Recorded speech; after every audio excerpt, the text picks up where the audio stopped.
여러분 안녕하십니까. 도서관은 방송 중 이번 주 주제는 지식기반 서비스, 문해에 대한 이야기입니다. 문해는 엄밀히 말하면 글자를 해득하는 능력을 얘기하는 것이고, 단순히 글자만 안다는 것이 아니라 그 문장을, 맥락을 이해할 수 있는 능력을 우리가 문해라고 합니다. 근데 거기다 뜬금없이 지식기반 서비스가 문해라고? 이게 도대체 무슨 얘기일까? 뭐라고 설명을 드려야 할까요? 우리가 지식 기반이라는 말의 그 지식은 소위 말해 데이터를 근거로 해서 우리가 서비스를 개발한다는 얘기고 그걸 디자인한다는 얘기인데, 이 서비스라는 것이 과거처럼 어떤 물건을 파는데 보조적으로 도와주는 역할이 아니라 이 자체가 상당히 재화를 만들어내는 부가가치를 창출할 수 있는 역량이라고 볼 수 있고, 이걸 통해서 우리가 보다 많은 효과와 가치를 끄집어낼 수 있다 해서 상당히 관심을 많이 갖고 있는 미래 산업 분야라고 봅니다. 그래서 모든 게 다 그럼 서비스 산업으로 넘어가느냐? 물론 그렇지는 않겠지만 서비스 산업이 차지하고 있는 비중이 상당히 커지겠죠. 그리고 서비스 산업은 단독으로 존재한다기보다는 이 생산과 더불어 같이 더불어 존재하는 경우가 훨씬 더 많을 거라고 봅니다. 우리가 하는 일들도 어떻게 보면 가치 창출의 일이죠.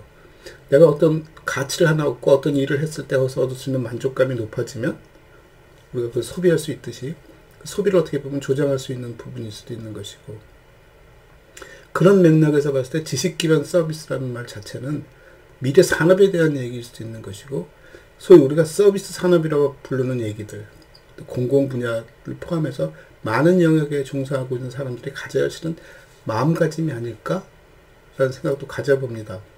그래서 그런 맥락에서 지식 기반 서비스가 문해라고, 그래서 문해에 좀 어떻게 보면 너무 과도한 해석일 수 있습니다만, 우리가 문해를 과거에 글자 읽기를 넘어서서 이제는 각종 도구, 미디어, 또 우리가 지금 쓰고 있는 디지털에 대한 이해, 그걸 사용할 수 있는 역량, 그런 것들이 굉장히 중요한 시대가 되었고, 그걸 하지 못하면 우리 옛날 문맹과 똑같은 꼴이 되는 거거든요.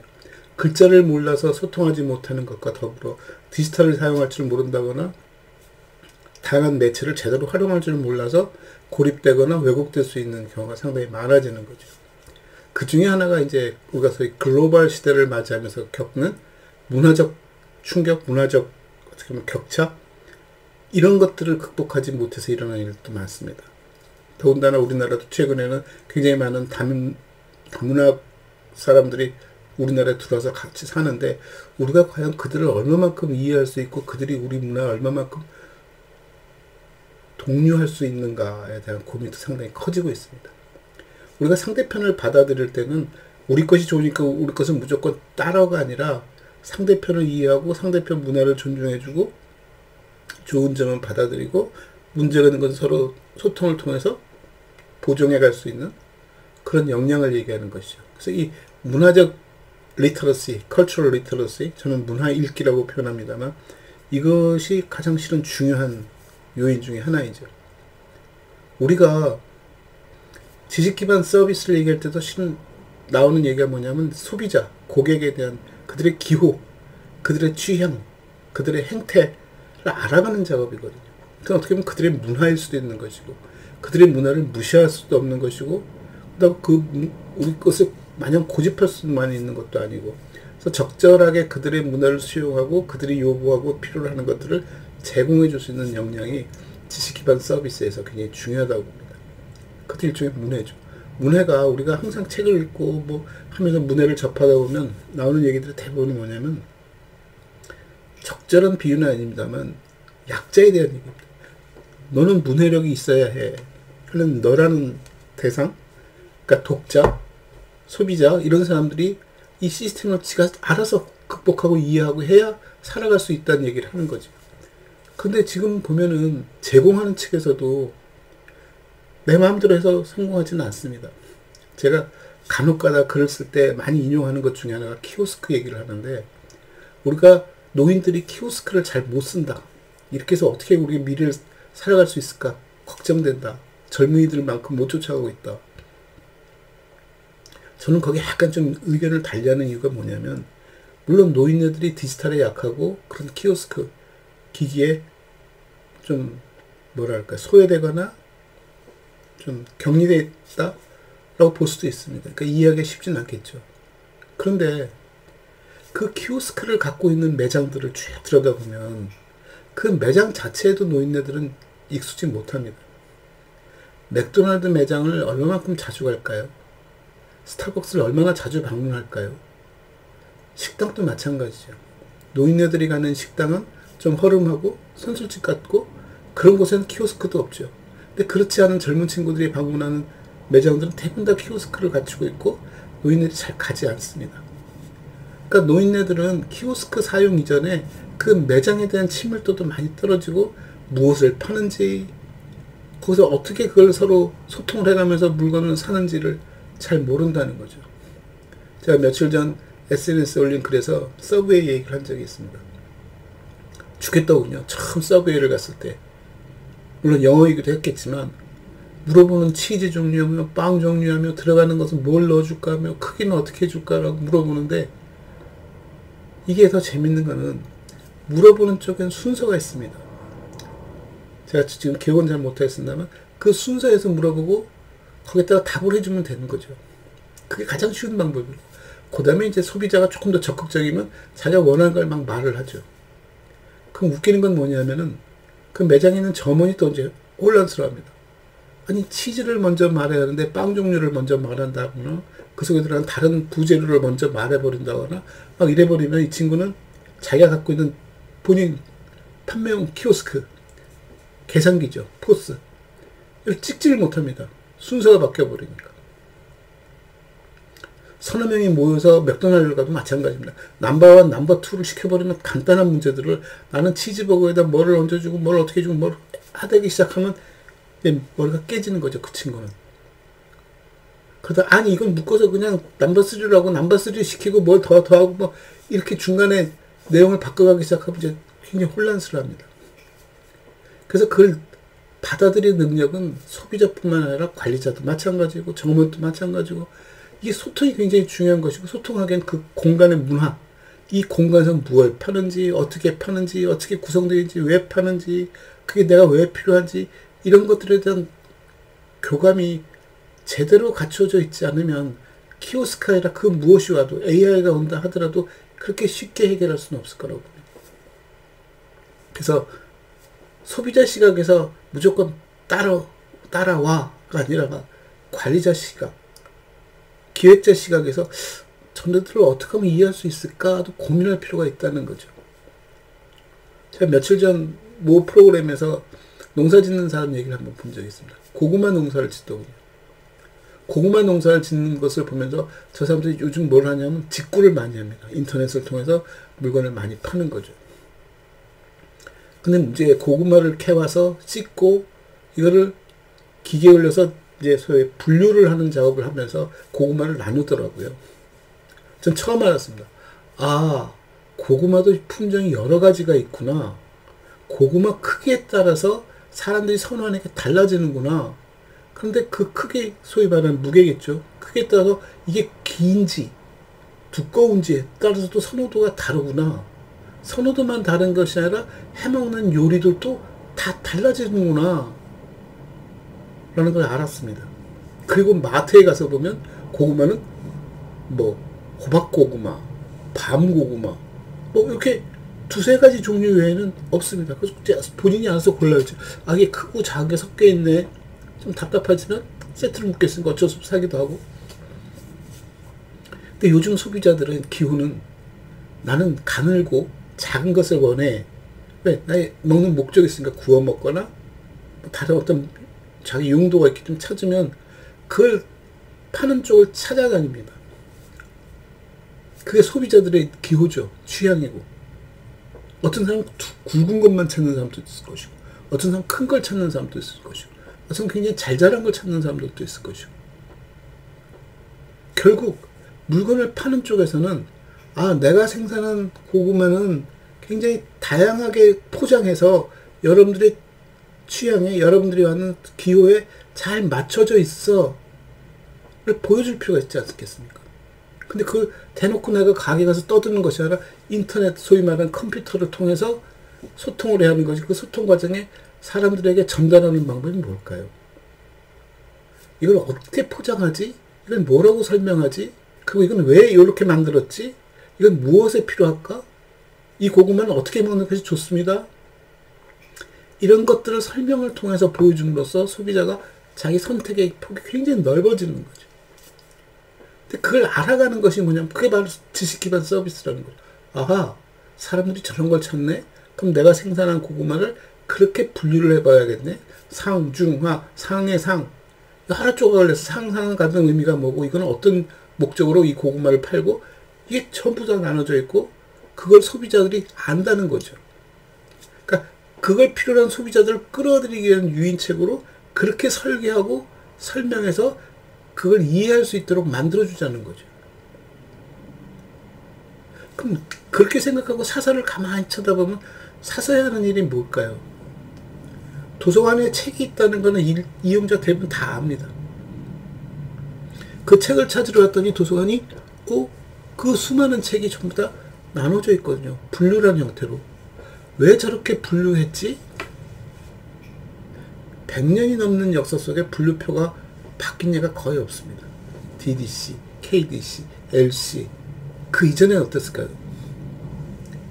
그 이전에는 도서관마다 분류 체계가 다 달랐답니다.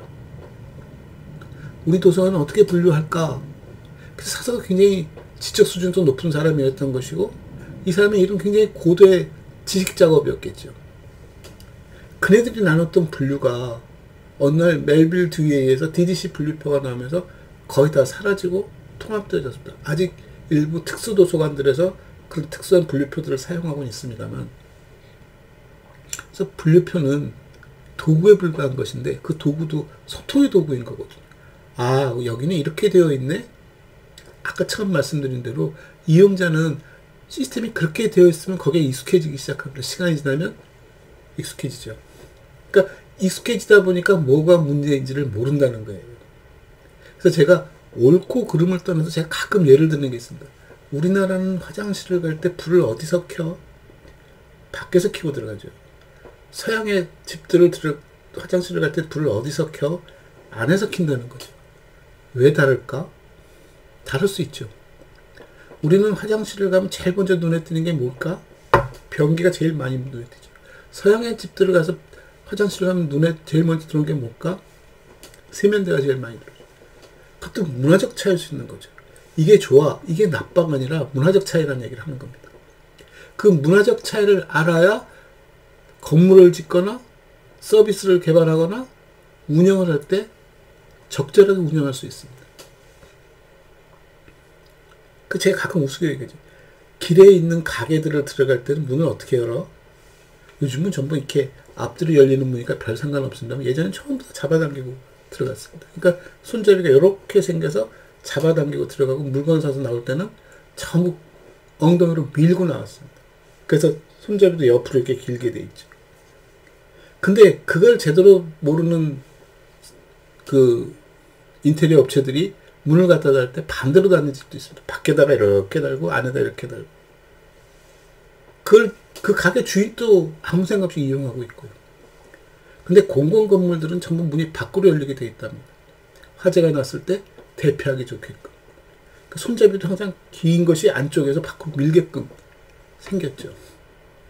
이게 그런 역사도 있고 그런 어떤 의미도 있고 한 매뉴얼로 우리가 만들어서 오는데 우리가 도서관에서도 매뉴얼을 얘기할 때 가장 힘든 게 뭐냐면 그런 매뉴얼이 있니? 하고 물어보면 대부분 사서 선생님도 잘 모릅니다. 근데 매뉴얼이 사서만 알아야 할 문제가 아니거든요.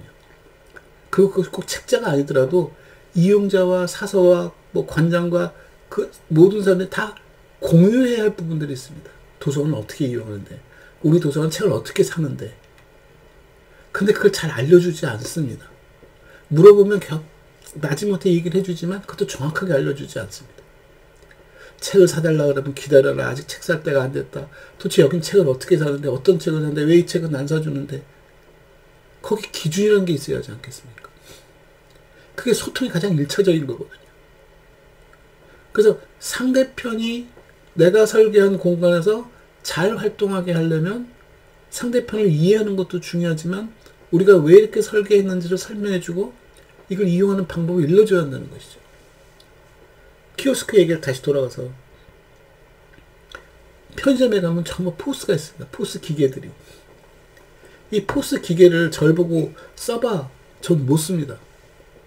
못 쓰는 이유는 이 포스 기계를 이용해 본 적도 없지만 문제는 가게에서 제가 점원으로 물건을 팔고 돈을 받고 결제하는 방법을 한 번도 해본 적이 없습니다. 그걸 해본 경험 있는 사람은 포스 기계를 설명하면 금방 알아먹겠죠. 아니 심지어 다른 가게에서 일했던 친구들은 다른 포스 기계를 봐도 가만히 쳐다만 보면 압니다. 어떻게 합니까?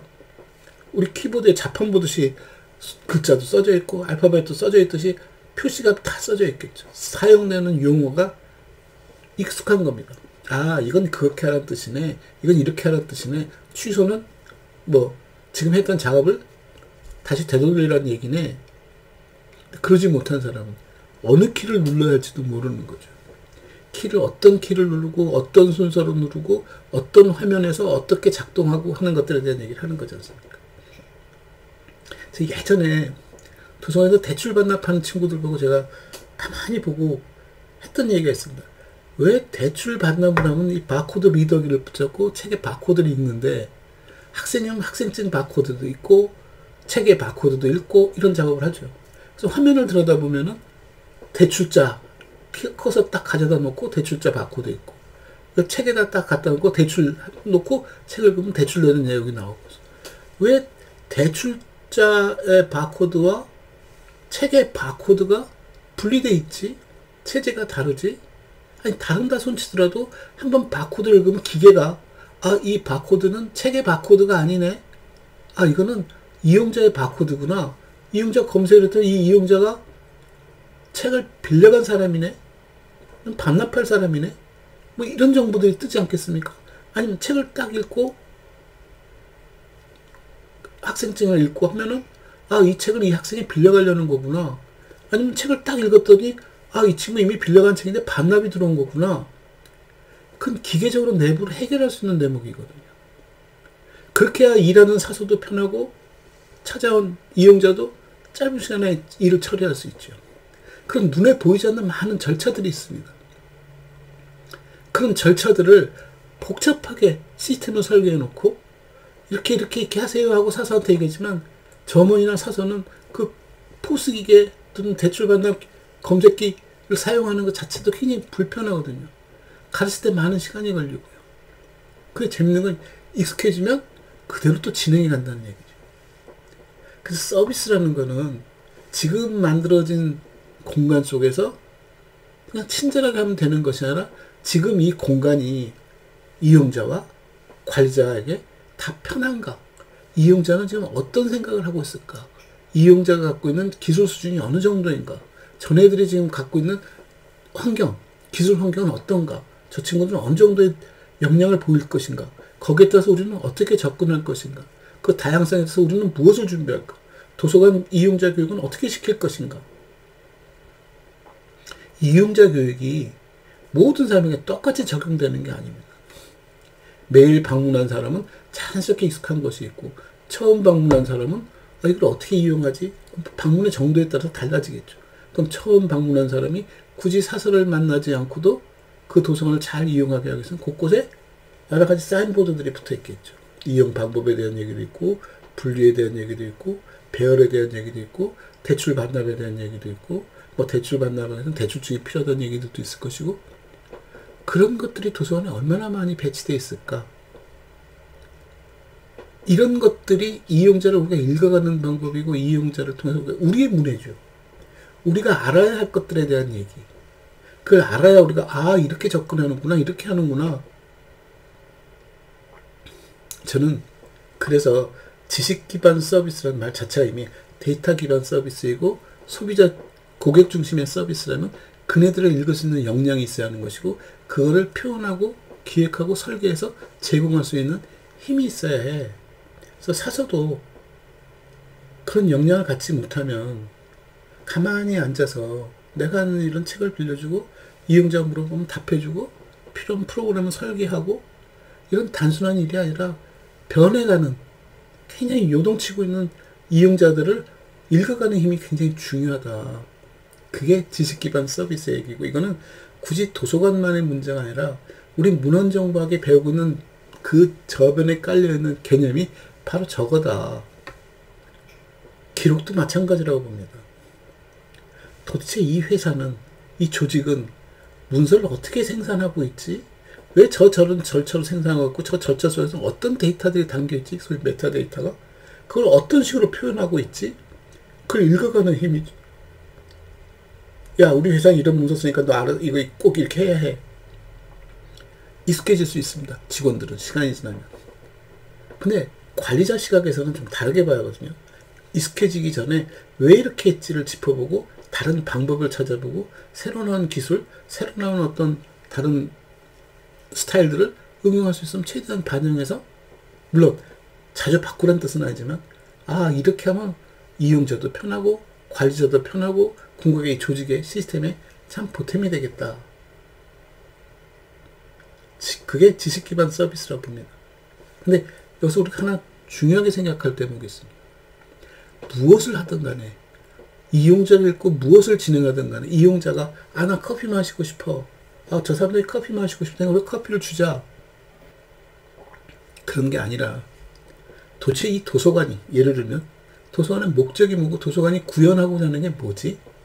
이게 사람들에게 독서력을 높이는 작업, 책을 읽히는 것이 주목적인지, 이 커뮤니티를 위해서 커뮤니티 공간을 발굴하고 커뮤니티 활동을 지원해 주는 게 중심인지 굉장히 중요하다는 얘기죠.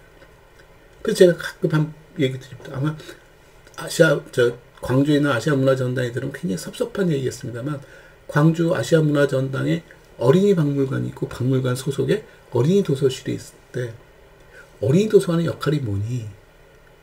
어린이 도서관의 역할은 이 박물관을 통해서 많은 것을 보고 온 아이들의 호기심을 확대시키고 증폭시켜서 좀 더 실하고 좀 더 구체적이고 확실한 지식 자원을 획득하게끔 만드는 거라면, 초점을, 목적을 거기다 두고 그걸 하기 위해서 우리가 저들을 어떤 식으로 계도하고 저들의 생각을 어떻게 읽어서 표출할 것인가, 이게 맞아 들어가야지 거두절미하고 도서관에다가 카페를 만들 수 있습니다.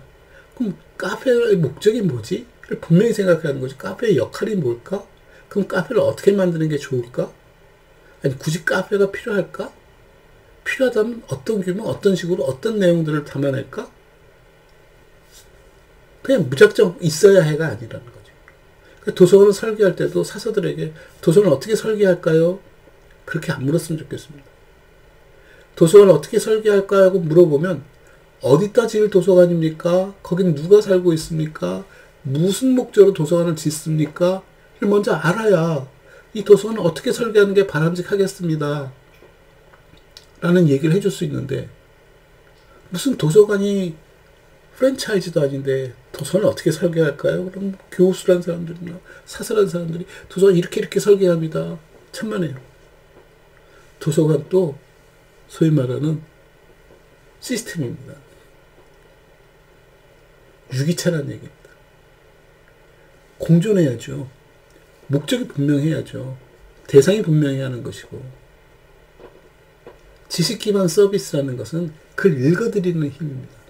그리고 그걸 그들과 소통하기 위해서 어떻게 잘 펼쳐가느냐는 역량이라고 보는 거죠. 도서관만 해당되지 않는 얘기 드리는 것은, 문헌정보학이 대상으로 하는 것이 꼭 도서관일 필요는 없다라는 얘기 드리는 겁니다. 도서관이 필요 없다는 것이 아니라 도서관을 포함한 많은 지식 서비스 공간들, 전부 다 사서들이 일할 수 있는 공간이라는 얘기죠. 사서가 기업에 들어가서 할 수 있는 일이 도서실을 만들어서 운영하라는 게 아닙니다. 며칠 전에도 모 기업이 자기들의 독서운동, 독서활동에 대한 얘기 쭉 해지는데, 어디에도 사서라는 말을 쓰지 않지만 도서실이라는 말도 잘 나오지 않습니다만, 저희들은 나름대로 문고도 만들어 놓고 책도 이용하고 있고 소통도 하고 있습니다. 도서실은, 도서관은 뭐가 됐든 이거는 장소이고 이거는 집합에 대한 얘기입니다. 이 실체가 한 자리에 모였던, 흩어져 있던, 없던 실은 별로 중요하지 않습니다. 그걸 할 수 있는 사람이 있어야죠. 아마 그날 발표한 사람이 제가 봤을 때는 저 사람이 사서구나. 왜? 그걸 기획하고 모니터링하고 읽어드리고 소통하고 제공하고 개발하고 그래서 제가 문헌정보학 이론과 실제 한 부분으로 지식기반 서비스가 문해야 라는 얘기를 드리는 것이고 오늘의 주제였습니다. 감사합니다.